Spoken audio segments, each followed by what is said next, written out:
রাসূলুল্লাহ সাল্লাল্লাহু আলাইহি ওয়াসাল্লাম বলেন, কোন ব্যক্তি তার হারিয়ে যাওয়া বাহন ফিরে পাওয়ার পর, হারিয়ে যাওয়া বস্তু ফিরে পাওয়ার পর যতটা খুশি হয়, আল্লাহ তাআলা তার কোন বান্দা তওবা করলে এর চাইতে কোটি গুণ বেশি খুশি হয়ে যায়। বেশি বেশি আল্লাহর কাছে আমরা তওবা করব। এইগুলো গুনাহ মাফের এক নাম্বার উপায় তওবা করা। তওবার চারটি শর্ত। এক নাম্বার গুনাহ থেকে ফিরে আসা, দুই নাম্বার গুনাহের উপর অনুতপ্ত হওয়া, তিন নাম্বার দৃঢ় প্রতিজ্ঞা করা আমি ভবিষ্যতে আর গুনাহ করব না, চার নাম্বার আমার জিম্মায় কোনো বান্দার হক থেকে থাকলে এই হক আদায় করে দেওয়া। এটা কিন্তু আল্লাহ মাফ করবে না, এটা ওই বান্দার কাছ থেকে মাফ নিতে হবে। যারা সুদ খাইছেন জীবনে, আপনি একজনের কাছে 100 টাকা পাও না, আপনি নেওয়ার সময় নিছেন 110 টাকা, মূল টাকা 100, সুদে নিলেন 10 টাকা। আপনি ভাবছেন এই 10 টাকার মালিক আপনি না, এটা যার থেকে নিছেন ও মালিক। নিয়ত করছেন 4-5 তলা বাড়ি মোটামুটি সুদের টাকায় বানাইছি, এখন হজটা করেই ভালো হয়ে যাব। বাহ, কত ডিজিটাল পদ্ধতির আপনি বুজুর্গ হওয়ার চেষ্টা করছেন। আপনি বাড়ি যত বড় করেন আর হজ করেন, যাদের থেকে টাকাটা আনছেন ওইভাবে এখনো ওই ব্যক্তি এই টাকার মালিক। আপনি টাকা পরিশোধ না করা পর্যন্ত হজ আপনি বারবার করেন, করতে করতে 14 গোষ্ঠীর হজ করান, কোনো সমস্যা নাই। কিন্তু ওই যে যাদের থেকে সুদে টাকাটা মারছেন, এটা ফেরত না দেওয়া পর্যন্ত আল্লাহ মাফ করবে না। এ হলো 4 নাম্বার শর্ত। 1 নাম্বার আগের গুনাহ ছেড়ে দেওয়া, 2 নাম্বার অনুতপ্ত হওয়া, 3 নাম্বার দৃঢ় প্রতিজ্ঞা করা ভবিষ্যতে গুনাহ না করার, 4 নাম্বার হক থেকে থাকলে এই হক আদায় করে দেওয়া। আল্লাহ তৌফিক দান করেন। গুনাহ মাফের 2 নাম্বার উপায় ইস্তেগফার পড়া।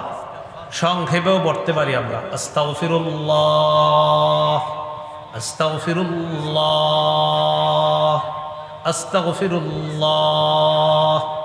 আল্লাহ তাআলা বলেন, ইস্তাগফিরু রাব্বাকুম ইন্নাহু কানা গাফফারা। তোমরা আল্লাহর কাছে ক্ষমা প্রার্থনা করো, তিনি অধিক ক্ষমাশীল, গুনাহ মাফ করে দিবেন। ইউরসিলিস সামাআ আলাইকুম মিদরারা। এখন বৃষ্টির অভাব, কৃষকদের বৃষ্টির প্রয়োজন। আল্লাহ বলেন ইস্তেগফার পাঠ করো, আমার ওয়াদা আসমান থেকে মুষলধারে রহমতের বৃষ্টি নাজিল করবে। وسلام على عباده الذين اصطفى أما بعد فأعوذ بالله من الشيطان الرجيم بسم الله الرحمن الرحيم وذروا ظاهر الإثم وباطنه وقال تعالى ولا تقربوا الفواحش ما ظهر منها وما بطن وقال تعالى قل إنما حرم ربي الفواحش ما ظهر منها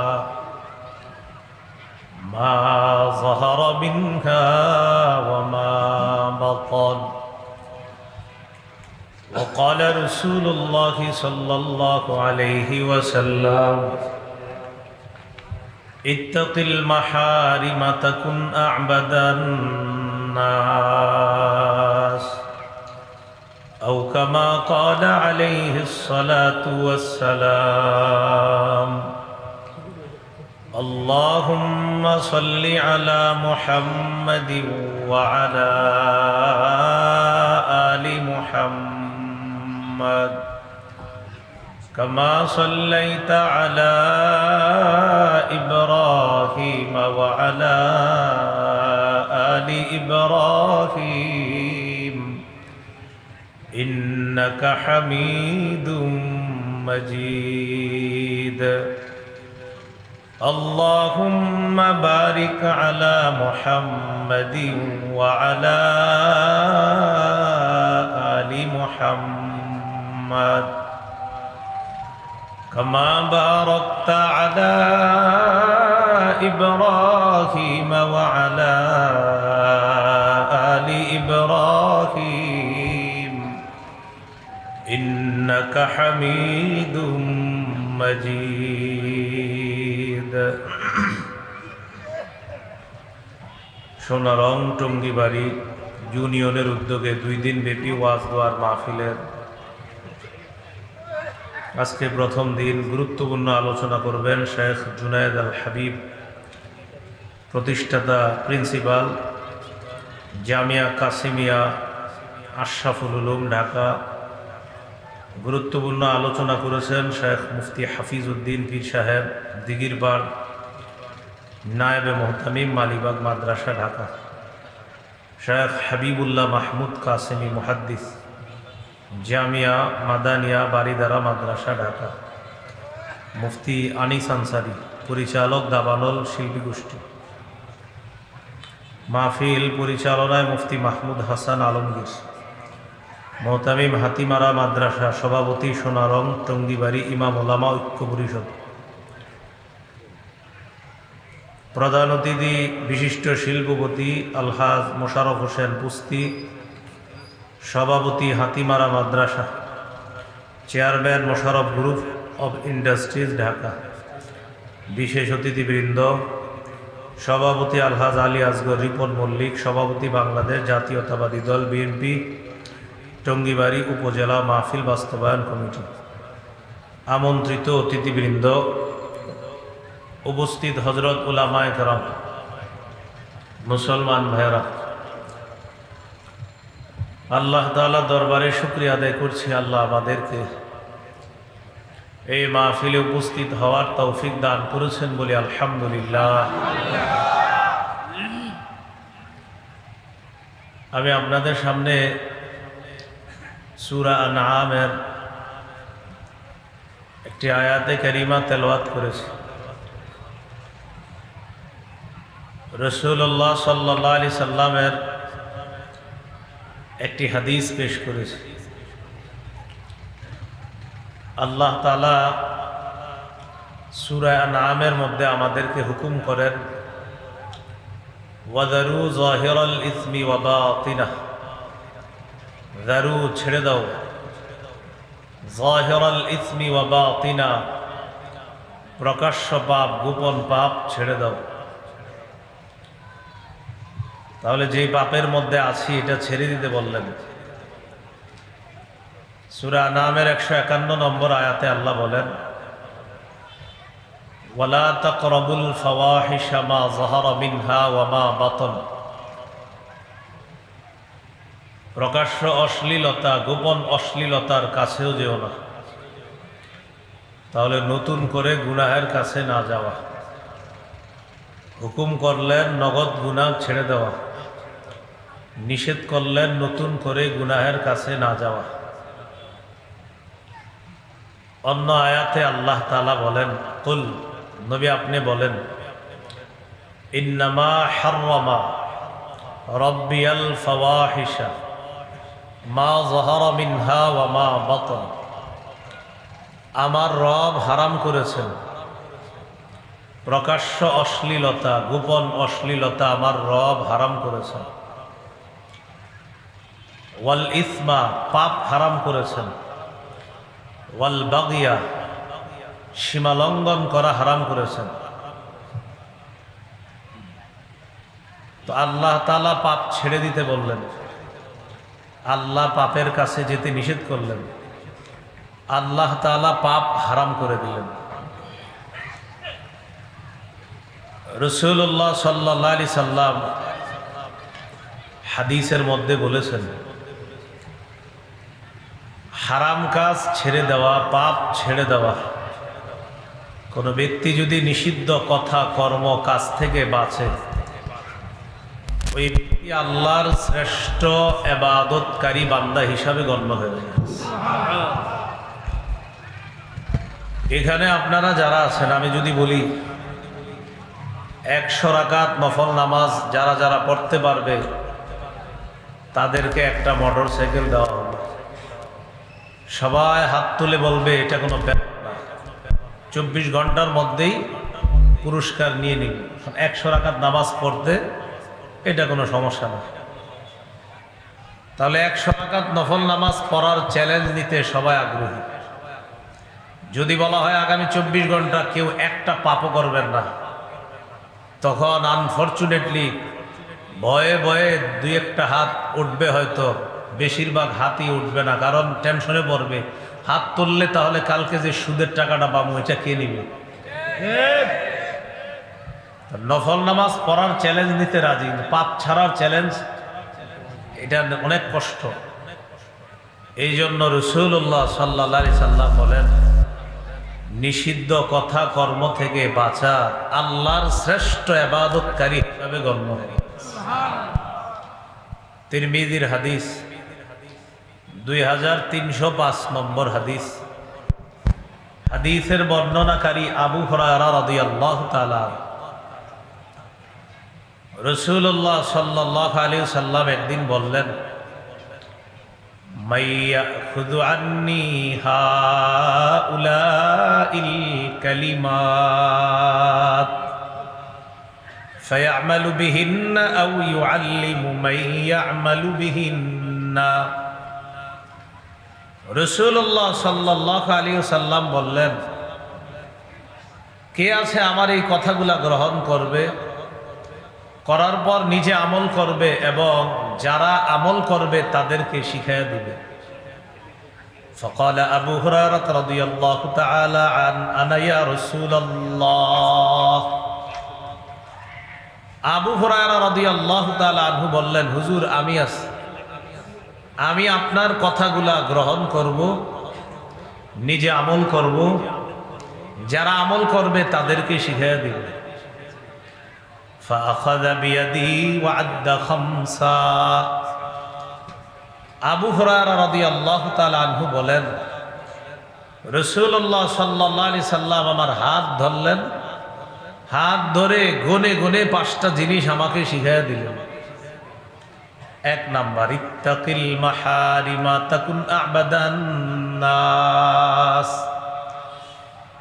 তুমি হারাম থেকে বাঁচো, নিষিদ্ধ কথা কর্ম কাজ থেকে বাঁচো, নিষিদ্ধ খাদ্য হারাম খাদ্য থেকে বাঁচো। তাকুন আ'বাদান নাস, তুমি মানুষের মধ্যে সবচাইতে শ্রেষ্ঠ আবেদ হিসাবে গণ্য হয়ে যাবে। এই জন্য হারাম বর্জন করা নেক আমল কবুলের পূর্ব শর্ত। হালাল খাওয়া, হারাম বর্জন করা নেক আমল কবুলের পূর্ব শর্ত। রাসূলুল্লাহ সাল্লাল্লাহু আলাইহি সাল্লাম বলেন, ইন্নাল্লাহা তাইয়্যিবুন লা ইয়াকবালু ইল্লা তাইয়্যিবা। আল্লাহ পবিত্র, আল্লাহ পবিত্রতা ছাড়া গ্রহণ করেন না। ওয়া ইন্নাল্লাহা আমারাল মুমিনিনা মা আমারা বিহিল মুরসালিন। নবী বলেন, আল্লাহ দুনিয়ার সমস্ত ইমানদারদেরকে একটা হুকুম করেছেন, যে হুকুমটা আল্লাহ রসুলদেরকেও করেছেন। আল্লাহ মুমিনদেরকে একটা হুকুম করেছেন, এই হুকুমটা আল্লাহ রসুলদেরকেও করেছেন। সেটা কি? আল্লাহ বলেন, ইয়া আইয়ুহার রুসুলু কুলু মিনাত তাইয়্যিবাতি ওয়া'মালু সালিহা। হে রসুলগণ, কুলু মিনাত তাইয়্যিবাত, হালাল খান, ওয়া'মালু সালিহা, নেক আমল করেন। দেখেন নেক আমল করেন কখন বলছে? পরে। আগে বলছে হালাল খান, পরে নেক আমল করেন। এখান থেকে বোঝা যায় নেক আমলের পূর্ব শর্ত হালাল খাওয়া। আর মুমিনদেরকে আল্লাহ বলেন, ইয়া আইয়ুহাল্লাযীনা আমানু কুলু মিন তাইয়্যিবাতি মা রাযাকনাকুম।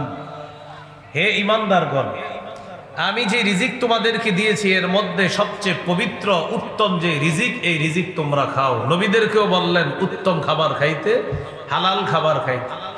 ঈমানদারদেরকেও বললেন হালাল খাবার খাইতে। এই হুকুমে আল্লাহ রসুল বলেন অবিকল একটা হুকুম, যেটা আল্লাহ রসুলদেরকেও দিয়েছেন, ঈমানদারকেও দিয়েছেন। এরপরে রাসূলুল্লাহ সাল্লাল্লাহু আলাইহি সাল্লাম একটা উদাহরণ দিলেন। এক ব্যক্তি সফর করেছে, ইউতিলুস সাফার, লম্বা সফর। সফরে গিয়ে ওই লোক আল্লাহর কাছে দোয়া করতে লাগলেন। আর হাদিসের মধ্যে আছে 3 ব্যক্তির দোয়া ফেরত দেওয়া হয় না। এর মধ্যে একজন হলো দাওয়াতুল মুসাফির, মুসাফিরের দোয়া ফেরত দেওয়া হয় না। সেই হিসাবে তিনি আল্লাহর কাছে দোয়া করতে লাগলেন। রাসূলুল্লাহ সাল্লাল্লাহু আলাইহি সাল্লাম বলেন, ওয়া মাতআমুহু হারাম ওয়া মালবাসুহু হারাম ওয়া মাশরাবুহু হারাম ওয়া গুযিয়া বিল হারাম ফাআন্না ইস্তাজাবু লিযালিক। নবী বলেন মুসাফির আল্লাহর কাছে দোয়া করে, আল্লাহ এটা দেন ওটা দেন, দেয় না আল্লাহ। কেন? এক হাদিসে নবী বলেন মুসাফিরের দোয়া কবুল হয়, কিন্তু মুসাফির খালি বলে আল্লাহ এটা দেন, কবুল হচ্ছে না। নবীজি বলেন কবুল হবে কিভাবে বলো? ওয়া মাতআমুহু হারাম, তার খাদ্য হারাম। ওয়া মাশরাবুহু হারাম, তার পানীয় হারাম। ওয়া মালবাসুহু হারাম, তার পোশাক হারাম। ওয়া গুযিয়া বিল হারাম, তার পুরো শরীরটাই লালিত পালিত হয়েছে হারাম দিয়ে। অন্য হাদিসে আসছে লাহমুন নাবাতা মিনাস সুহতি, যেই গোস্ত লালিত পালিত হয় হারাম দিয়ে, ফান্নারু আউলা বিহি, তার জন্য জাহান্নামটাই সবচেয়ে উপযুক্ত। তাহলে মুসাফির দোয়া করতেছে কেন? মুসাফিরের দোয়া কবুল হয়। তো নবীজি বলেন কথা তো ঠিক, মুসাফিরের দোয়া কবুল হয়, কিন্তু এই মুসাফিরের খানা হারাম, পানি হারাম, পোশাক হারাম, ওর শরীরে লালিত পালিত হয়েছে যে শরীরটা, এটাও হারাম। নবী বলেন ফাআন্না ইস্তাজাবু লিযালিক, বলো তোমরা তার দোয়াটা কবুল হবে কিভাবে? আল্লাহ আমাদেরকে বুঝার তৌফিক দান করেন। আবু হুরায়রা রাদিয়াল্লাহু তাআলা আনহুকে বললেন ইত্তাকিল মাহারিমা তাকুন আবাদান নাস, হারাম থেকে বাঁচো, তুমি শ্রেষ্ঠ আবেদ হয়ে যাবা। 2 নাম্বার উপদেশ, ওয়ারদা বিমা কাসামাল্লাহু লাকা তাকুন আগনান নাস। আবু হুরায়রা, আল্লাহ তোমার জন্য যা বরাদ্দ করে রেখেছেন এতে তুমি খুশি হয়ে যাও, মানুষের মধ্যে মনের দিক থেকে সবচেয়ে ধনী মানুষ হয়ে যাবা, স্বনির্ভর বান্দা হয়ে যাবে। 3 নাম্বার, ওয়া আহসিন ইলা জারিকা তাকুন মুমিনা, তুমি প্রতিবেশীর সাথে উত্তম আচরণ করো, খাঁটি মুমিন হয়ে যাবা। তুমি প্রতিবেশীর সাথে উত্তম আচরণ করো, খাঁটি মুমিন হয়ে যাও। প্রতিবেশীকে কষ্ট দেওয়া হারাম। قال رسول الله صلى الله عليه وسلم لا يدخل الجنة من لا يأمن جاره بوائقه। রাসূলুল্লাহ সাল্লাল্লাহু আলাইহি সাল্লাম বলেন ওই ব্যক্তি জান্নাতে প্রবেশ করবে না যার অনিষ্ট থেকে, যার খারাপি থেকে তার প্রতিবেশী নিরাপদ না, সে জান্নাতে প্রবেশ করবে না। আমরা তো প্রতিবেশী মনে করি কি জানেন, এ আমার প্রতিবেশী আব্দুর রহমান ভাই, এটাই মনে করি প্রতিবেশী, বাস শেষ। রাসূলুল্লাহ সাল্লাল্লাহু আলাইহি সাল্লাম বলেন অন্তত সালাম দিয়ে হলেও প্রতিবেশীর হক আদায় করো। আমি এখানে আসার পর আমারে যারা দেখছে সবাই সালাম দিচ্ছে, প্রতিবেশীরে দেখলে সালাম দেয় না কেন? এ তো আব্দুর রহমান কাকা, এর কি সালাম দিব? এ তো আমার পাশের ঘরের আব্দুর রহিম, এর সালাম দিব কেন? অথচ রাসূলুল্লাহ সাল্লাল্লাহু আলাইহি সাল্লাম বলেন প্রতিবেশীর হক আদায় করো সালামের মাধ্যমে হলো। নতুন একজন মানুষ আসলে, আমার আগে শেখ মুফতি হাফিজউদ্দিন সাহেব আলোচনা করছেন, হুজুরে আসছে সবাই মুসাফা করতেছেন, যাওয়ার সময় সবাই সালাম। অথচ ওই হুজুরের সামনে প্রতিবেশীর একটা লোক আসলে, কি অবস্থা ভাই, তোমার কি অবস্থা, হালচাল ভালো, সালাম দেন। হে তো আমার ঘরের লোকের কি সালাম দিন? রাসূলুল্লাহ সাল্লাল্লাহু আলাইহি সাল্লাম বলেন জিবরিল আমিন আমাকে প্রতিবেশীর ব্যাপারে এত বেশি হক আদায় করতে বলছে। ইউসিনি জিবরিল বিল জার, জিবরিল প্রতিবেশীর ব্যাপারে আমাকে এত বেশি বলছে, হাত্তা জানান্তু আন্নাহু সাইওয়ারিসু, আমি এক পর্যায়ে ভয় পেয়ে গেলাম, না জানি কখন আল্লাহ জিবরিলকে বলে দেয় আমার হাবিবকে গিয়ে জানায়া দাও এখন থেকে প্রতিবেশীকে মিরাসও দেওয়া লাগবে। নবীজি বলেন প্রতিবেশীর ব্যাপারে আমাকে এত বেশি ওয়াজ করছে, আমি টেনশনে পড়ে গেলাম। আল্লাহ জানে জিবরিল আমিন কবে এসে বলে হাবিব এখন থেকে মিরাসের অধিকারের মধ্যে যাদেরকে রাখবেন প্রতিবেশীকেও রাখবেন। যদিও মাসালা হলো প্রতিবেশীকে মিরাস দিতে হবে না, কিন্তু নবীজি বলেন আমি টেনশনে পড়ে গেলাম, এত বেশি প্রতিবেশীর কথা বলছে, না জানি আল্লাহ কখন বলে ফেলে প্রতিবেশীকে মিরাসও দেওয়া লাগে কি। কিন্তু আমরা এই ব্যাপারটা উদাসীন। প্রতিবেশীকে কষ্ট দেওয়া হারাম, এই হারাম থেকে বাঁচতে হবে। আল্লাহ হেফাজত করেন। আপনার পাশের ঘর আপনার ঘর, প্রতিবেশীর ঘর একতলা, আপনি পাশে 3 তলা বাড়ি বানাবেন। হাদিসের মধ্যে আসছে প্রতিবেশীর একতলা ঘরের পাশে যে তুমি বড় বিল্ডিং বানাবা, বানানোর কারণে তোমার প্রতিবেশীর যে বাতাস বন্ধ হবে, আমি নবী তো এটা সহ্য করতে পারতেছি না, আমার কোনো উম্মত বিল্ডিং এর কারণে বাতাস পাবে না। এর মানে কি জায়েজ নাই? জায়েজ আছে, বিল্ডিং বানানো জায়েজ, না জায়েজ না। নবীজি বুঝাইলেন যে তুমি বাতাস বন্ধ করবা, এটাও আমি সহ্য করতে পারি না, যে আমার এক উম্মত বাতাস খাবে না আর তুমি বাতাস খাবা, এটা আমি নবী তো সহ্য করতে পারতেছি না। এই জন্য রাসূলুল্লাহ সাল্লাল্লাহু আলাইহি সাল্লাম বলেন, গোস্ত যখন রান্না করবা ঝোলটা একটু বাড়ায়া দিবা। কেন? গোস্তের ঘ্রাণ যারা নাকে পায় সবারই গোস্ত খাইতে মন চায়। হয়তো আমার কোনো উম্মতের সামর্থ্য নাই গোস্ত কেনার, তাই গোস্তটা খেতে পারবে না। তুমি হয়তো গোস্ত বেশি তাকে দিতে পারবা না, গোস্ত না দিতে পারলেও অন্তত একটু ঝোল পাঠায়া দিও, রুটি আর ভাতটা ভিজায়া যেন খাইতে পারে। আমার প্রতিবেশীকে ঝোলের ঘ্রাণ দিয়া তুমি কষ্ট দিবা, আমি নবী তো এটা সহ্য করতে পারতেছি না। তাহলে রাসূলুল্লাহ সাল্লাল্লাহু আলাইহি সাল্লাম বলেন, তোমার প্রতিবেশী আমার উম্মত, তুমি গোস্ত খাবা আর আমার উম্মত কষ্ট পাবে ঘ্রাণ নিয়ে, এটা আমি তোমাকে অনুমতি দিচ্ছি না। তুমি ঝোলটা একটু বাড়ায় রান্না করবা, গোস্ত বাটাইতে নাও যদি পারো ঝোল বাটায় দাও। সাথে সাথে আবার বলে দিছে, এখন আপনার নিয়ত হলো আমি গোস্ত দিব না। নবীজি বললেন, তাহলে এমনভাবে রান্না করো যেন ঘ্রাণ বাহিরে না যায়। আর একটা হাদিস শুনলে অবাক হবেন। আপনি ফল কিনে বাসায় আসছেন, ফল, এই ফল প্রতিবেশীর বাচ্চা দেখছে, দেখার পর এখন এই ফল ঘরে আইনা আপনার বাচ্চার হাতে ফল দিছেন। সাধারণত বাচ্চারা ফল হাতে নিয়ে দৌড় দিয়ে বাহিরে চলে যায়। প্রতিবেশীর বাচ্চা আপনার বাচ্চার হাতে ফল দেখছে, এখন ওই বাচ্চার মন চাইতেছে ফল খাইতে, ওর বাবা ফল আনছে, আমার বাবা আনা নাই। আল্লাহ রসুল এটা সহ্য করে না। আমার কোন উম্মতের ছোট সন্তান তোমার ছোট সন্তানের হাতে ফল দেখে কষ্ট পাবে, এটা আমি নবী তো সহ্য করতে পারি না। ফল যদি তুমি খাও একা একা, তাহলে এমনভাবে ঘরে নাও যেন পাশের কেউ না দেখে, আর যদি সবাইরে দেখায় নাও তো আমার ওই উম্মতের জন্য ফল পাঠায় দাও। এই জন্য কালা ব্যাগ দিয়ে নেন যেন কেউ না দেখে। তো রাসূলুল্লাহ সাল্লাল্লাহু আলাইহি সাল্লাম বললেন, ৩ নাম্বার, প্রতিবেশীর হক আদায় করা, প্রতিবেশীকে কষ্ট দেওয়া হারাম, এই হারাম থেকে বাঁচতে হবে। আল্লাহ আমাদেরকে বাঁচার তৌফিক দান করেন। ৪ নাম্বার, ওয়া আহিব্বা লিন-নাস মা তুহিব্বু লিনাফসিকা তাকুন মুসলিমা। তুমি নিজের জন্য যা পছন্দ করো অপরের জন্য সেটা পছন্দ করবা, তুমি খাঁটি মুসলমান হয়ে যাবে। আপনি রাস্তায় হাঁটতেছেন, কলার একটা সিলকা আপনার পা পিছলে আপনি পড়ে গেলেন, ইটের ছোট্ট একটা টুকরা আপনার পায়ে লাগছে, আপনি কষ্ট পাইলেন। এখন আপনি তাকায় দেখলেন এক ব্যক্তির বাসার জানালাটা খোলা, আপনি মনে মনে ভাবলেন নিশ্চিত এই জানালা দিয়ে কলা খায়া ফেলাইছে, এটা আপনি মনে মনে ভাবলেন। এরকমও তো হইতে পারে কোনো পথচারী খেয়ে কলার সিগলকে এখানে ফেলাইছে, তা আপনার ধারণা হইল কি, মনে হয় এই বাড়িওয়ালা ফেলাইছে, না রে জানালা খোলা কেন। এখানে আপনার 2টা অপরাধ হচ্ছে। এক, আপনি তাকে খারাপ ধারণা করার গুনাহ হচ্ছে। রাসূলুল্লাহ সাল্লাল্লাহু আলাইহি সাল্লাম বলেন, ইয়াকুম আয-যন্না, আজাইরা ধারণা করা থেকে বাঁচো, ফাইন্না যন্না আকযাবুল হাদিস, অনর্থক ধারণা করা সবচেয়ে বড় মিথ্যা কথা, এটা আল্লাহ রাসূলের হাদিস।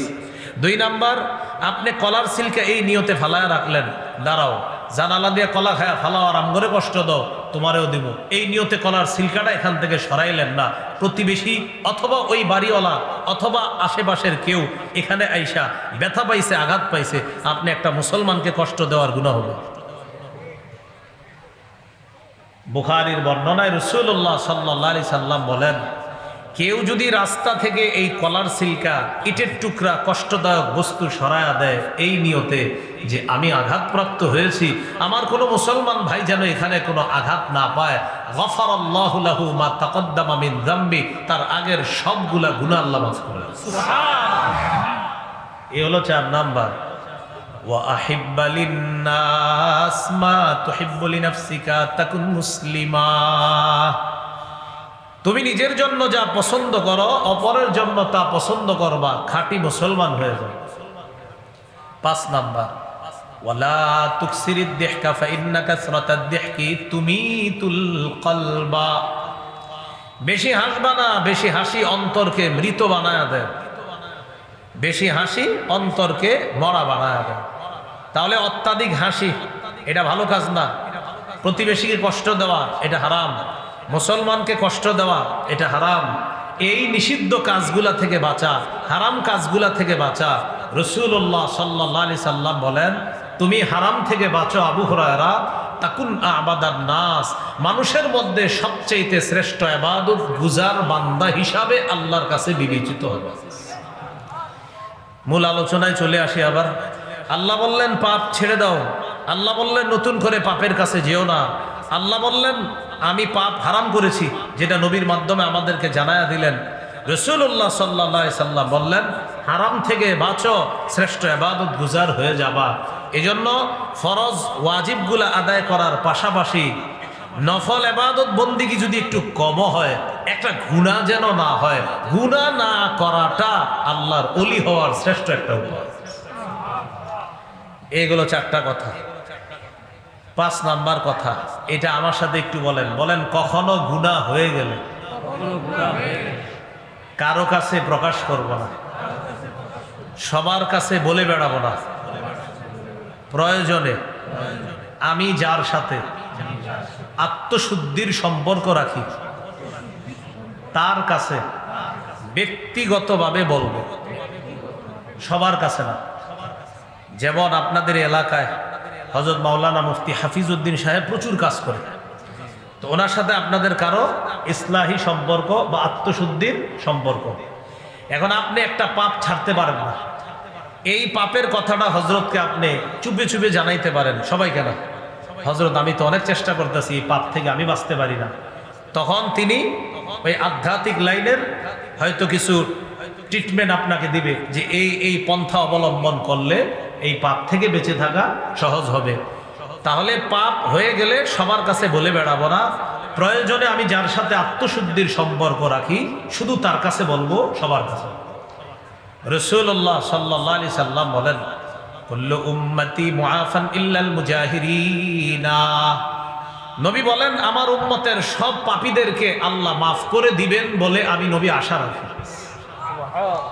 ইল্লাল মুজাহিরিনা, তবে যারা গুনাহ প্রকাশ করে দেয় তাদেরকে আল্লাহ মাফ করবে না। যারা গুনাহ প্রকাশ করে দেয় তাদেরকে না। নবীজি বলেন বান্দা রাতের বেলা গুনাহ করার পর সকাল হয়, সকাল হওয়ার পর বন্ধুদেরকে বলে বেড়ায়, আমিলতুল বারিহাতা কাযা ওয়া কাযা ওয়া ক্বাদ সাতারাহুল্লাহ। নবীজি বলেন এই ব্যক্তি পাপ করার পর তার পাপটা আল্লাহ লুকায় রাখছিল, তার পাপের উপর আল্লাহ পর্দা ফেলে দিয়ে রাখছিল। কিন্তু এই লোক সকালে উঠা বন্ধুদেরকে বলে বেড়ায়, গত রাতে এই পাপ করছি, এই নাটক এই সিনেমাটা দেখেছি, তোদের দেখা হয়েছে, এটি বলে বেড়ায়। নবী বলেন আহা, তোমার গুনাহের উপর আল্লাহ পর্দা ফেলে রেখেছিল, তুমি বন্ধুদের কাছে এটা কেন বলে দিলা? মুসলিমের বর্ণনায় আসছে কিয়ামতের ময়দানে কোন কোন বান্দাকে আল্লাহ পর্দার আড়ালে নিয়ে বলবেন, আতারিফু যামবা কাযা ওয়া কাযা, তুমি এই পাপ স্বীকার করো, তুমি এই পাপ স্বীকার করো। 3 বার স্বীকৃতি নেওয়ার পর ওই বান্দা বলবে আল্লাহ আমি স্বীকার করি। আল্লাহ বলবেন তোমার এই পাপের কারণে তোমাকে কঠিন শাস্তি দেওয়া উচিত ছিল, কিন্তু কিছু কিছু ভালো কাজ আছে, যাও, গুনাহগুলো আমি গোপন করে রেখেছিলাম, আজও আমি গোপন করেই রাখলাম, প্রকাশ করব না, ডান হাতে আমলনামা দিয়ে দিলাম, যাও। তা আপনি তো সকালে বলে বেড়ান দোস্ত এই নাটক এই সিনেমা দেখছি। এ হলো 5 নাম্বার কথা। পাপ তো আমাদের হয়েই যায়, সবার কাছে বলে বেড়ায়। প্রয়োজনে ওই যে বললাম আল্লাহওয়ালা কোনো মুরব্বী, ওই মুরব্বীকে জানাইতে পারেন, সবাইকে বলে বেড়াবেন না। ইয়াং যুবক যারা আছে তাদের মাঝে অভ্যাসটা বেশি, পাপ করে বন্ধুরা আবার ওই পাপ নিয়ে আলোচনা করে 4-5 জন। আল্লাহ আমাদেরকে হেফাজত করে। বিয়ে করছে, বিয়ে করার পর স্ত্রীর কথা ছেলেরা ছেলে বন্ধুকে বলে বেড়ায়, মেয়ে তার মেয়ে বান্ধবীদেরকে বলে বেড়ায়। অর্থাৎ একটা ছেলে তার স্ত্রীর কথা ছেলে বন্ধুদেরকে বলে বেড়ায়, একটা মেয়ে তার স্বামীর কথা মেয়ে বান্ধবীদেরকে বলে বেড়ায়। নবীজি বলেন যারা এই কাজটা করে ওই মেয়ের সাথে কেমন যেন শয়তান সম্পর্কে লিপ্ত হয়েছে, আর ওই ছেলের সাথে একটা শয়তান মহিলা সম্পর্কে লিপ্ত হয়েছে। এমনি অভ্যাস আমাদের মাঝে অহরহ। আল্লাহ আমাদেরকে হেফাজত করেন। এইগুলো 5 নাম্বার কথা। তাহলে এই 5টা কথা আমরা গুরুত্ব দিয়ে মনে রাখবো। পাপ ছেড়ে দেওয়া নগদ পাপ। 2 নাম্বার নতুন করে পাপের কাছে না যাওয়া। 3 নাম্বার নবীজি বলতেছেন আমার রব প্রকাশ্য অশ্লীলতা, গোপন অশ্লীলতা, পাপ সীমা লঙ্ঘন হারাম করেছেন। 4 নাম্বার, পাপ ছেড়ে দেওয়া, হারাম কাজ ছেড়ে দেওয়া শ্রেষ্ঠ আবেদ হওয়ার উপায়। 5 নাম্বার, যে পাপ যদি কখনো হয়ে যায় সবার কাছে বলে বেড়াবো না, প্রয়োজনে ওই আল্লাহওয়ালা কোনো মুরব্বীকে বলবো। আল্লাহ আমাদেরকে পাপ বর্জন করার তৌফিক দান করুন। এবার আমরা জানবো পাপ থেকে বাঁচার উপায়। প্রথমে একটু বলি, বলেন পাপ থেকে বাঁচার 70টির বেশি উপায় আছে। আজকে আমরা নির্বাচিত 11টি উপায় জানবো। কয়টি উপায় জানবো ইনশাল্লাহ? আমি 11টি উপায় বলি, আপনারা মন দিয়ে একটু শোনেন। প্রথমে 11টা একবারে বলে ফেলি, এরপর বলি বিস্তারিত। 1 নাম্বার করা, 2 নাম্বার উপায় ইস্তেগফার পড়া, 3 নাম্বার উপায় ক্ষমা পাওয়ার আশায় বারবার আল্লাহর কাছে ক্ষমা চাওয়া, 4 নাম্বার উপায় সর্বক্ষেত্রে রাসূলুল্লাহ সাল্লাল্লাহু আলাইহি সাল্লামের পূর্ণ আনুগত্য করা, 5 নাম্বার উপায় আযান দেওয়া, 6 নাম্বার উপায় 2 রাকাত নামাজ পড়া, 7 নাম্বার উপায় 5 ওয়াক্ত নামাজ নিয়মিত পড়া, 8 নাম্বার উপায় জামাতের সাথে নামাজ পড়া, 9 নাম্বার উপায় একটি পাপ কখনো হয়ে গেলে সাথে সাথে একটি ভালো কাজ করে ফেলা, 10 নাম্বার জিকিরের মজলিসে বসা। আপনারা জিকিরের মজলিসে আছেন। 11 নাম্বার জিকির করা। এই 11টা উপায় আমরা একটু মনোযোগ সহকারে শুনি।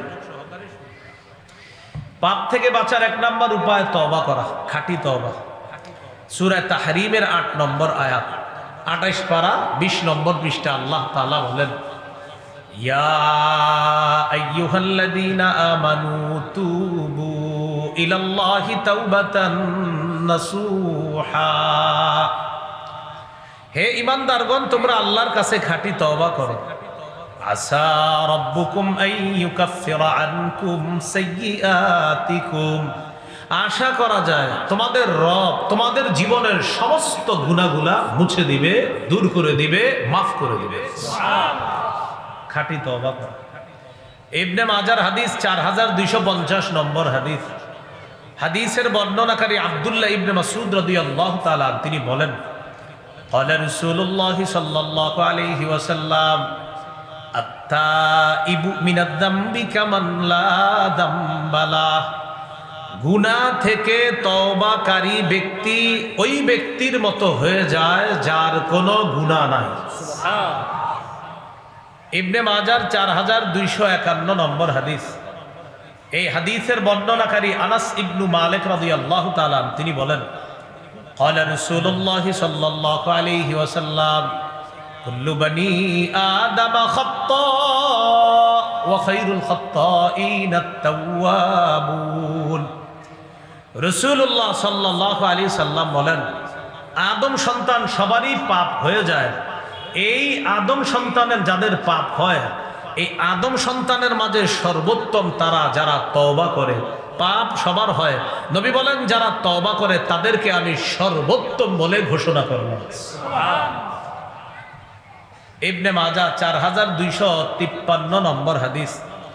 এই হাদিসের বর্ণনাকারী আব্দুল্লাহ ইবনে আমর রাদিয়াল্লাহু তাআলা আনহুমা তিনি বলেন, ক্বালা রাসূলুল্লাহ সাল্লাল্লাহু আলাইহি ওয়াসাল্লাম ইন্নাল্লাহা লা ইয়াকবালু তাওবাতাল আবদি মা লাম ইউগারগির।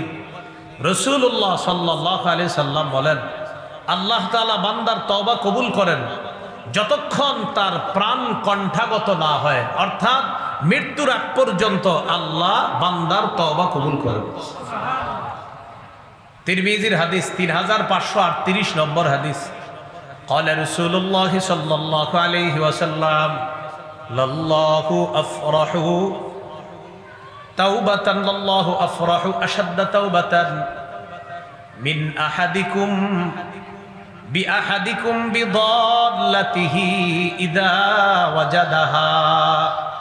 আরেক জায়গায় আছে লাল্লাহু আফরাহু আশাদ্দা তাওবাতান বিফরহি আহাদিকুম মিন আহাদিকুম বিদাল্লাতিহি ইযা ওয়াজাদাহা। রাসূলুল্লাহ সাল্লাল্লাহু আলাইহি ওয়াসাল্লাম বলেন, কোন ব্যক্তি তার হারিয়ে যাওয়া বাহন ফিরে পাওয়ার পর, হারিয়ে যাওয়া বস্তু ফিরে পাওয়ার পর যতটা খুশি হয়, আল্লাহ তাআলা তার কোনো বান্দা তওবা করলে এর চাইতে কোটি গুণ বেশি খুশি হয়ে যায়। বেশি বেশি আল্লাহর কাছে আমরা তওবা করব। এইগুলো গুনাহ মাফের 1 নাম্বার উপায়, তওবা করা। তওবার 4টি শর্ত। 1 নাম্বার গুনাহ থেকে ফিরে আসা, 2 নাম্বার গুনাহের উপর অনুতপ্ত হওয়া, 3 নাম্বার দৃঢ় প্রতিজ্ঞা করা আমি ভবিষ্যতে আর গুনাহ করব না, 4 নাম্বার আমার জিম্মায় কোনো বান্দার হক থেকে থাকলে এই হক আদায় করে দেওয়া। এটা কিন্তু আল্লাহ মাফ করবে না, এটা ওই বান্দার কাছ থেকে মাফ নিতে হবে। যারা সুদ খাইছেন জীবনে, আপনি একজনের কাছে 100 টাকা পাও না, আপনি নেওয়ার সময় নিছেন 110 টাকা, মূল টাকা 100, সুদে নিলেন 10 টাকা। আপনি ভাবছেন এই 10 টাকার মালিক আপনি না, এটা যার থেকে নিছেন ও মালিক। নিয়ত করছেন 4-5 তলা বাড়ি মোটামুটি সুদের টাকায় বানাইছি, এখন হজটা করেই ভালো হয়ে যাব। বাহ, কত ডিজিটাল পদ্ধতির আপনি বুজুর্গ হওয়ার চেষ্টা করছেন। আপনি বাড়ি যত বড় করেন আর হজ করেন, যাদের থেকে টাকাটা আনছেন ওইভাবে এখনো ওই ব্যক্তি এই টাকার মালিক। আপনি টাকা পরিশোধ না করা পর্যন্ত হজ আপনি বারবার করেন, করতে করতে 14 গোষ্ঠীর হজ করান, কোনো সমস্যা নাই। কিন্তু ওই যে যাদের থেকে সুদে টাকাটা মারছেন, এটা ফেরত না দেওয়া পর্যন্ত আল্লাহ মাফ করবে না। এ হলো 4 নাম্বার শর্ত। 1 নাম্বার আগের গুনাহ ছেড়ে দেওয়া, 2 নাম্বার অনুতপ্ত হওয়া, 3 নাম্বার দৃঢ় প্রতিজ্ঞা করা ভবিষ্যতে গুনাহ না করার, 4 নাম্বার হক থেকে থাকলে এই হক আদায় করে দেওয়া। আল্লাহ তৌফিক দান করেন। গুনাহ মাফের 2 নাম্বার উপায় ইস্তেগফার পড়া। সংক্ষেপেও পড়তে পারি আমরা আস্তাগফিরুল্লাহ আস্তাগফিরুল্লাহ আস্তাগফিরুল্লাহ। আল্লাহ তাআলা বলেন ইস্তাগফিরু রাব্বাকুম ইন্নাহু কানা গাফফারা। তোমরা আল্লাহর কাছে ক্ষমা প্রার্থনা করো, তিনি অধিক ক্ষমাশীল, গুনাহ মাফ করে দিবেন। ইউরসিলিস সামাআ আলাইকুম মিদরারা। এখন বৃষ্টির অভাব, কৃষকদের বৃষ্টির প্রয়োজন। আল্লাহ বলেন ইস্তেগফার পাঠ করো, আমার ওয়াদা আসমান থেকে মুষলধারে রহমতের বৃষ্টি নাজিল করবে। সম্পদ প্রয়োজন, ওয়ায়ুমদিদকুম বিআমওয়াল। ইস্তেগফার পড়ো, আমি আল্লাহ ওয়াদা করলাম সম্পদ দিয়ে সাহায্য করব। সন্তান হয় না, ওয়াবানিনা। ইস্তেগফার পাঠ করতে বলবেন দম্পতিকে, আল্লাহ সন্তান দিয়ে সাহায্য করার ওয়াদা করছে। এদিক সেদিক না গিয়ে কি করবে? ইস্তেগফার। হ্যাঁ, এখানে সেখানে যায় যায় বলে সন্তান চায়, এগুলা না চায় ইস্তেগফার পাঠ করা। ওয়াজআল লাকুম জান্নাত। যাদের ক্ষেত খামার প্রয়োজন, ফলের বাগান, ফুলের বাগান, এগুলা দরকার, আল্লাহ বলেন ইস্তেগফারের আমল বাড়ায় দাও, আমি আল্লাহ এই বাগান দিয়ে সাহায্য করব। এখন বাগান সুন্দর হওয়ার জন্য পানি দরকার আসেনি? ওয়াজআল লাকুম আনহারা। ইস্তেগফার পড়ো, নদী নালা খাল বিল আমি তৈরি করে দিব, তোমাদের ওই পানির মাধ্যমে যেন তোমরা মৃত জমিনকে আবার সজীব করতে পারো। তাহলে গুনাহ মাফের 2 নাম্বার উপায় ইস্তেগফার বেশি বেশি পড়া। আস্তাগফিরুল্লাহ বললে হবে, আর একটু বাড়ায়া পড়তে পারেন আস্তাগফিরুল্লাহাল্লাযী লা ইলাহা ইল্লা হুয়াল হাইয়ুল কাইয়্যুম ওয়া আতুবু ইলাইহি। এই পুরাটাও পড়তে পারেন। আল্লাহ আমাদেরকে আমল করার তৌফিক দান করেন। গুনাহ মাফের 3 নাম্বার উপায়, এটা আমার সাথে একটু বলেন, তাহলে সবার মনে থাকবে। বলেন, ক্ষমা পাওয়ার আশায় বারবার আল্লাহর কাছে ক্ষমা চাওয়া। আল্লাহ মাফ করেন, আল্লাহ মাফ করেন, আল্লাহ মাফ করেন। অনেকক্ষণ ক্ষমা চাইছেন, আমি আশাবাদী আল্লাহ মাফ করছেন। আল্লাহ মাফ করছেননি, হ্যাঁ আল্লাহ মাফ করেন। এইভাবে আপনি বারবার ক্ষমা চান। মসজিদেতে ইমাম সাহেব বের হয়ে গেছে, মুসল্লিরা বের হয়ে গেছে মাগরিবের পরে, আশেপাশে তাকায় দেখেন কেউ নাই, আল্লাহর এইভাবে বলেন, আল্লাহ আমি আছি, আপনি আছেন, আর কেউ নাই, আল্লাহ মাফ করেন, করে দেন, করে দেন। আল্লাহ এই এলাকা আমার চেয়ে বড় পাপী কেউ নাই।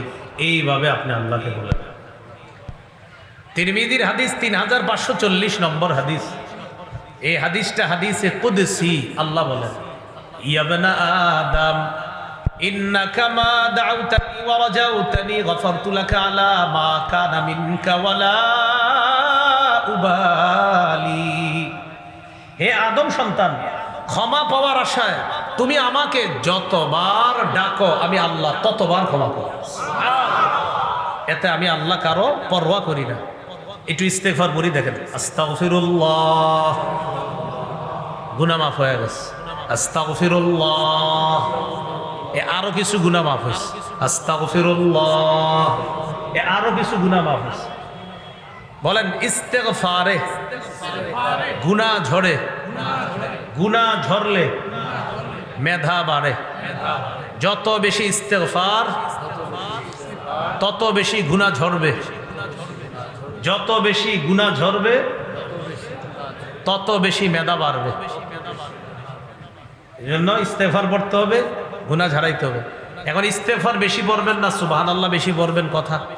জামায় যদি ময়লা থাকে সাবান, আর জামা পরিষ্কার থাকলে আতর, কলবে ময়লা থাকলে ইস্তেগফার। কিছুক্ষণ ইস্তেগফার পড়ার পর, কলবের ময়লা দূর করার পর এবার সুবহানাল্লাহ দিয়ে এই কলব সাজাইবেন। বুঝে আসছেনি সবার? আল্লাহ মনে রাখার তৌফিক দান করেন। তাহলে 1 নাম্বার খাঁটি তওবা, 2 নাম্বার ইস্তেগফার, 3 নাম্বার ক্ষমা পাওয়ার আশায় বারবার ক্ষমা চাওয়া, 4 নাম্বার সর্বক্ষেত্রে রাসূলুল্লাহ সাল্লাল্লাহু আলাইহি সাল্লামের পূর্ণ আনুগত্য করা। এটাও একটু বলি সবাই মিলে যতটুকু মনে থাকে। বলেন ব্যক্তি জীবন, পারিবারিক জীবন, সামাজিক জীবন, অর্থনৈতিক জীবন, রাষ্ট্রীয় জীবন, আন্তর্জাতিক জীবন, সর্বক্ষেত্রে রাসূলুল্লাহ সাল্লাল্লাহু আলাইহি ওয়াসাল্লামের আদর্শ বাস্তবায়নের মাধ্যমে নবীজির পূর্ণ আনুগত্য করা।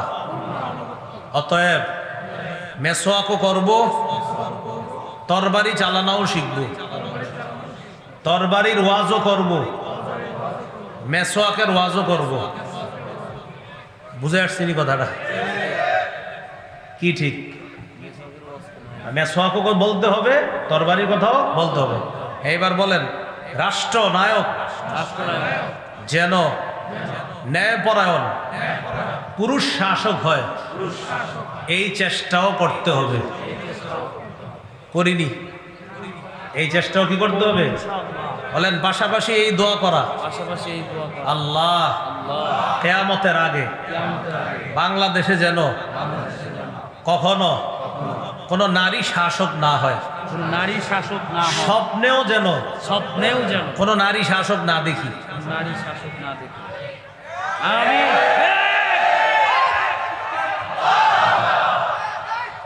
আল্লাহ, এটা আসলেই ঠিক, এটা রেডিমেড ঠিক না। ঠিক। মানে মাহফিল অনেক সময় আমরা ঠিক বলি, অনেক সময় রেডিমেডও বলি, কিন্তু এটা আসলেই ঠিক। রাসূলুল্লাহ সাল্লাল্লাহু আলাইহি সাল্লাম বলেন লা ইউফলিহা কওমুন ওয়াল্লাহু আমরাহুম ইমরাআহ, সহিহ বুখারীর বর্ণনা। ওই জাতি কিছুতেই সফল হবে না যেই জাতি তাদের নেতৃত্বে কোনো নারীকে বসায়। এই জন্য আগামীতে আর এই স্বপ্ন দেখেন না যে কোনো নারীকে বসাবেন। কোনো ব্যক্তি যদি কোনো নারীকে বসানোর স্বপ্ন দেখেন, আপনি একটা পোস্টার বানাবেন, আগামীতেও নারী শাসক চাই, কেননা বলদের মতো সারা জীবন হতভাগা থাকতে চাই, এটা লিখবেন। রাসূল তো বলেই দিয়েছেন আপনার এই ভাগ্য পরিবর্তন হবে পুরুষ শাসক দিয়ে। তো আপনি চাইতেছেন যে না আমি নারী চাই, তো ঠিক আছে আপনি লিখবেন আমি তো আসলে সম্মানিত বলদ, এই জন্য আমি আবার চাই নারী শাসক হোক, এটা লিখবেন আপনি। রাসূল সাল্লাল্লাহু আলাইহি সাল্লাম বলে দিয়েছেন পুরুষ শাসক চান। আল্লাহ আমাদেরকে আমাদের এই কথাগুলো যেন আল্লাহ কবুল করে। আমিন। আল্লাহ আমাদের এই দেশে যেন আর কোনো নারী শাসক না হয়। আল্লাহ আমাদের দেশে যেন নারী শাসক না হয়। আল্লাহ আমাদের দেশে যেন আর নারী শাসক না হয়। আমাদের দেশে একজন আদর্শ পুরুষ শাসক আল্লাহ তৈরি করুন। রাসূলুল্লাহ সাল্লাল্লাহু আলাইহি সাল্লাম বলেন, আবু দাউদের হাদিস 515 নম্বর হাদিস, আল মুআজ্জিনু ইউগফারু লাহু মাদা সাউতিহি, মুয়াজ্জিনের আজানের আওয়াজ চারদিকে যেই পরিমাণ যায় এই পরিমাণ পর্যন্ত তার গুনাহ মাফ করে দেওয়া। ওয়া ইয়াশহাদু লাহু কুল্লু রাতবিন ওয়া ইয়াবিস, মুয়াজ্জিনের আজানের আওয়াজ শুকনা ভিজা আল্লাহর যত সৃষ্টির পাশ দিয়ে যায় সব সৃষ্টি কিয়ামতের ময়দানে মুয়াজ্জিনের পক্ষে আল্লাহর কাছে সাক্ষী দিবে। তাহলে গুনাহ মাফের 5 নাম্বার উপায় আজান দেওয়া। স্কুলের ছাত্রভাই যারা আছেন, কলেজ ইউনিভার্সিটির ছাত্রভাই যারা আছেন, আপনারাও বিশুদ্ধ উচ্চারণে আজানটা শিখে এলাকার মসজিদগুলোতে মাঝে মাঝে আজান দেওয়ার চেষ্টা করবেন। আল্লাহ তৌফিক দান করেন। 6 নাম্বার 2 রাকাত নামাজ পড়া। এই আমলটা দেরি করেন না, পারলে আজকে বাড়িতে গিয়ে আমলটা করবেন।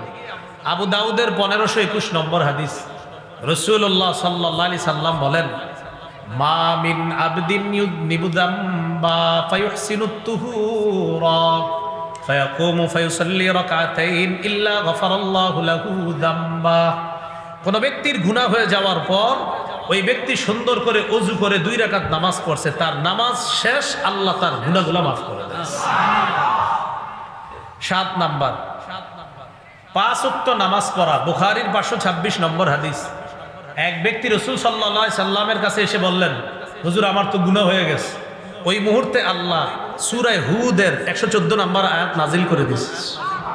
আল্লাহ বলেন, ওয়া আকিমিস সালাতা তারাফাইন নাহারি ওয়া যুলাফাম মিনাল লাইল ইন্নাল হাসানাতি ইউযহিবনাস সাইয়্যাত।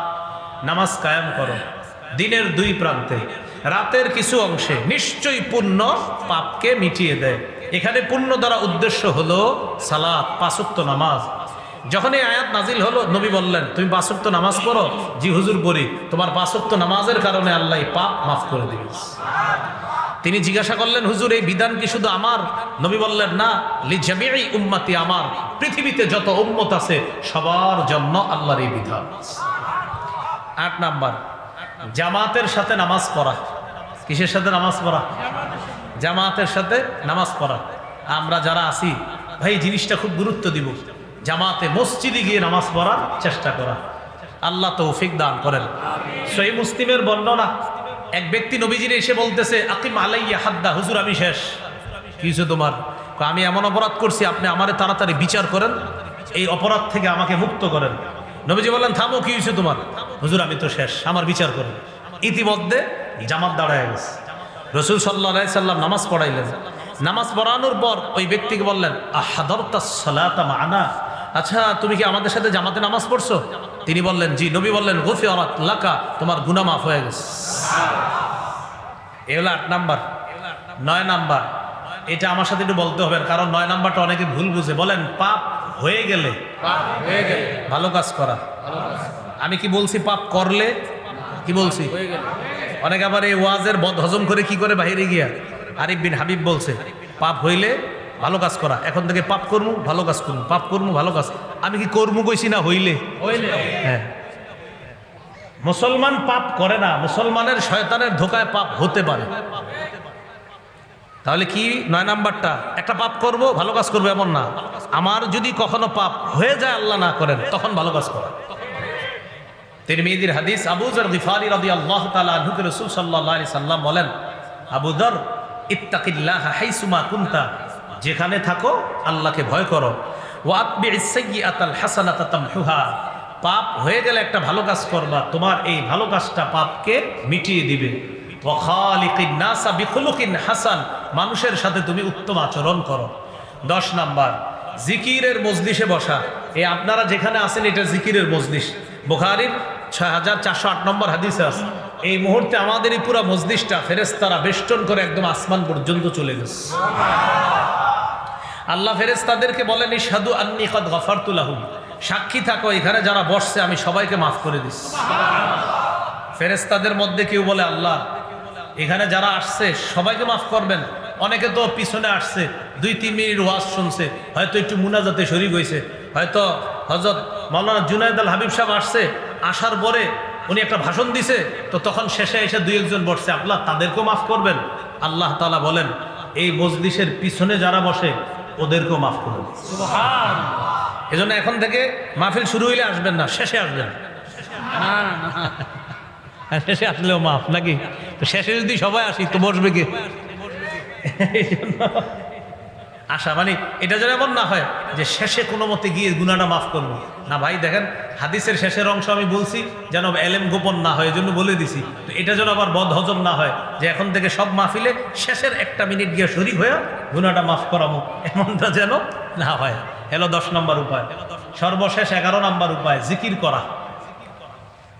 আহাব্বুল কালামি ইলাল্লাহি আরবাহ, আল্লাহর কাছে 4টি কথা সবচেয়ে পছন্দ। সুবহানাল্লাহ, আলহামদুলিল্লাহ, লা ইলাহা ইল্লাল্লাহ, আল্লাহু আকবার। এই চারটার মধ্যে আবার শ্রেষ্ঠ আফজালুজ যিকরি লা ইলাহা ইল্লাল্লাহ, সবচাইতে শ্রেষ্ঠ জিকির লা ইলাহা ইল্লাল্লাহ। তিরমিজির 3592 নম্বর হাদিসের বর্ণনা, মা ক্বালা আবদুন কাত্তু লা ইলাহা ইল্লাল্লাহ ইল্লা ফুতিহাত লাহু আবওয়াবুস সামাই হাত্তা তুফজিয়া ইলাল আরশ। কোন বান্দা একবার যদি ইখলাসের সাথে লা ইলাহা ইল্লাল্লাহ বলে, আসমানের সবগুলা দরজা খুলে দেওয়া হয়, তার লা ইলাহা ইল্লাল্লাহ আরশ পর্যন্ত যেন পৌঁছে যায়। মনে থাকবেন ইনশাআল্লাহ। বলেন আমার সাথে, 5 ওয়াক্ত নামাজের পর 33 বার সুবহানাল্লাহ, 33 বার আলহামদুলিল্লাহ, 33 বার আল্লাহু আকবার, 3 99 বার হওয়ার পর 100তম বারে এই দোয়াটি পড়ব, লা ইলাহা ইল্লাল্লাহু ওয়াহদাহু লা শারীকা লাহ লাহুল মুলকু ওয়া লাহুল হামদ ওয়া হুয়া আলা কুল্লি শাইইন কাদির গুফিরাত খাতায়াহু ওয়া ইন কানাত মিসলা জাবাদিল বাহরি। এই আমল করার পর সমুদ্রের ফেনা পরিমাণ গুনাহ মাফ। করব তো ইনশাআল্লাহ। আল্লাহ তৌফিক দান করেন। তাহলে 10 নাম্বার জিকিরের মজলিসে বসা, 11 নাম্বার জিকির করা। তাহলে আমাদের গুনাহ মাফ হোক কারা কারা চাই ইনশাআল্লাহ? ইনশাআল্লাহ।